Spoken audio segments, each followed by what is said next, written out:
நான் அவர் வந்து வாழ்த்து சொல்லலை, ஏர்போர்ட் போகும்போது வாழ்த்து சொல்லலை. அவர் ஜெயித்த உடனே எக்ஸ் தளத்தில் வந்து என்னுடைய வாழ்த்துக்களை தான் வந்து அவருக்கு வந்து பதிவிட்டேன்.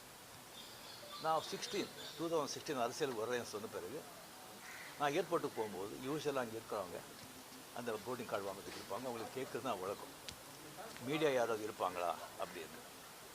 அதே இதில் வந்து மீடியா யாராவது இருப்பாங்களான்னு கேட்டேன். பெங்களூர் போகும்போது மீடியா யாரும் இல்லைன்னு சொன்னாங்க. சரின்னு சொல்லி நான் போயிட்டு இருக்கும்போது திடீர்னு ஒருத்தர் ஒரு மீடியா ஆள் மாதிரி தெரியல எனக்கு.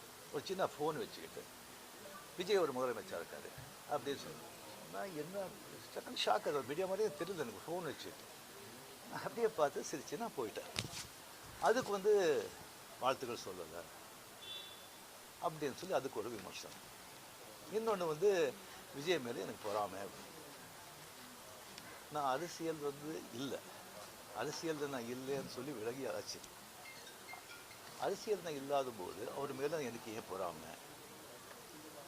ஒருவேளை கமல்ஹாசன் ஏதாவது முதலமைச்சர் தான் எனக்கு பொறாமை வந்திருக்குமோ என்னமோ தெரியாது. அப்போ கூட வந்திருக்காது.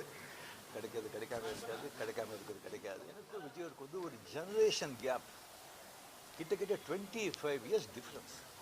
நான் முதலையே சொல்லியிருக்கேன். நான் வந்து விஜயை வந்து நான் இதை கம்பேர் பண்ணிக்கிட்டால் அது எனக்கு நல்லது இல்லை, கெட்ட பேர். விஜய் என்னை பற்றி கம்பேர் பண்ணிவிட்டால் அவருக்கு நல்லது இல்லை. சின்ன வயசுலேருந்து அவர் பார்த்துட்ருக்காரு.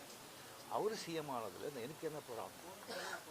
அது இன்னும் இவ்வளோ சின்ன வயசில் 52 வயசில் எம்ஜிஆர் என்டிஆர் சாதனை பண்ணுறதை விட அதை விட ஜாஸ்தி. கம்ப்ளீட்டாக சென்டர் பிஜேபி எவ்வளோ பெரிய பவர்ஃபுல் சென்டர். இங்கே 2 பெரிய கட்சிகளை எதிர்த்து தனி ஆளை வந்து ஜெயிச்சிருக்காங்க. அது நம்ம சினிமா இண்டஸ்ட்ரியில் இருக்குது. எனக்கு அது பொறாமை இல்லை, ஒரு ஆச்சரியம் கலந்த ஒரு சந்தோஷம். அடையா அப்ரிஷியேஷன், சூப்பர். ஸோ அந்த பொறாமையும் இல்லை. விஜய் அவர்களுக்கு வந்து நிறைய எதிர்பார்ப்புகள் இருக்குது ஜனங்க மத்தியில். டெஃபினட்டாக அந்த எதிர்பார்ப்பெல்லாம் அவரை சந்தித்து மக்கள் நல்லது செய்வாங்கங்கிற நம்பிக்கை எனக்கு இருக்குது. அவருக்கு நான் திராவிடியன் பார்ட்டி வந்திருக்காங்க, ஒரு திராவிட கட்சி இல்லாத ஒரு கட்சி வந்து தமிழகத்தை ஆடுறாங்க.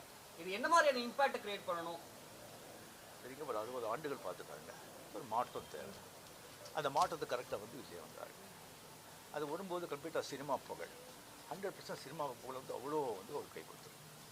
இளைஞர்கள், லேடிஸு அண்ட் சோஷியல் மீடியா அது நல்ல ஒரு காரியம். ஓகே.